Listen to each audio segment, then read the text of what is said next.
Mesdames, Messieurs, bonsoir. Texte numéro 10 du défi 30 jours 30 textes, texte intitulé Le masque de Seth. Le sable du désert pénètre dans mon masque, rentre dans mes yeux et me brûle la peau. Nous avons quitté le Caire voilà 3 jours et une tempête nous a surpris au petit matin. Les traces s'effacent, les repères disparaissent et mes guides sont bien incapables de trouver le sentier que nous longions il y a 1 heure à peine. Mais pas question de tourner les talons. Après 10 ans de recherche, j'ai enfin flairé une piste qui pourrait me mener au masque de Seth. Mais le dieu rouge garde jalousement son trésor et a déchaîné les éléments à notre rencontre. Il faut rebrousser chemin, monsieur. Le vent souffle de plus en plus fort, une tornade se prépare, ce sont les anciens dieux qui crient leur colère. J'éperonne mon dromadaire et persévère vers ce que je pense être le couchant. Difficile à dire dans ce brouillard jaune. Un guide se dégonfle, le deuxième me suit. Tant pis, il y a toujours assez de nourriture et d'eau pour tenir encore 2 jours. Un rocher nous offre un abri bien relatif pour passer la nuit. C'est étrange. Plus nous avançons, plus j'ai l'impression que le vent s'intensifie. Mon camarade se verse un peu de thé en me grommelant. Abdoul avait raison, monsieur, ce vent, c'est une malédiction. Il ne faut pas remuer la terre depuis longtemps déjà morte. Ce que le désert a pris, il ne rendra pas. Je me retiens de rire devant ces fadaises d'autochtones. Légendes de grand-mère trop pleutres pour chercher la vérité sous le conte. Mais ce sera moi, Hippolyte de Maison, qui ferai la lumière sur cet artefact légendaire.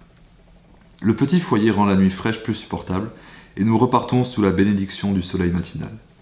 Il règne un calme assourdissant autour de nous, la tempête est passée. Voyez, Muhammad, il n'y a rien à craindre, ce n'est pas un peu de vent qui nous fera reculer. Les bêtes en pestent encore plus qu'au premier jour et je manque par 3 fois de vomir. Qu'est-ce donc là au loin? Des arbres et de l'eau, ce doit être l'oasis de Menfret. Nous sommes sur la bonne voie. La tombe doit être dans les parages. Oh, comme j'aimerais explorer les alentours, mais le soleil tombe déjà à l'ouest et nous nous préparons à bivouaquer. Nous sommes les seuls autour du point d'eau. Pas de caravane. Étrange, ce n'est pas un mirage au moins. Ma gourde n'est pas remplie de sable quand je la porte à mes lèvres, donc j'en conclus que nous sommes au bon endroit. Selon mes sources, la tombe devrait se trouver à 3 km au nord-ouest, enfouie. Demain, nous procéderons à l'excavation. Nous partons au petit matin. Bien vite, la pointe d'Al-Hazir surgit à l'horizon. Sous son ombre est enterré le dieu du chaos, selon les témoignages du passé. Nos 2 pelles peinent à dégager toute la poussière de roche qui s'est accumulée pendant des millénaires. Au bout de 2 heures d'effort, nous n'avons pas mis au jour la moindre pierre. Ça ne doit pas être là, monsieur, proteste mon camarade. Mais non, nous n'avons pas encore levé la moitié, Muhammad. Allez, creusez. Mes efforts sont enfin récompensés en début de soirée, et à 2, la besogne est avalée avant que le soleil n'aille dormir. L'entrée du palais de Seth. Et c'est moi qui l'ai déniché. Oh, comme ils seront verts de jalousie à l'académie. Je les revois encore. C'est une expédition insensée, Hippolyte. La région a déjà été mise à sac par les Britanniques. Je retourne chercher ma pioche laissée près des dromadaires et attaque la pierre gardienne. Celle-ci tombe sans effort, et me voilà face aux ténèbres et à l'odeur putride de la mort. Muhammad frémit. Il ne faut pas rentrer, monsieur. Ah ça, non.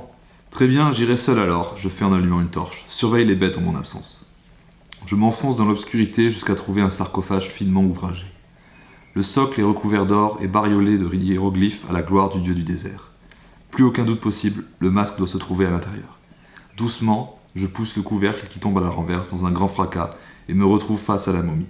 Il est là, dissimulant le visage du défunt, le masque de Seth. Je n'en crois pas mes yeux. Tout en argent et serti de rubis, il luit dans la nuit. L'envie me prend de le mettre.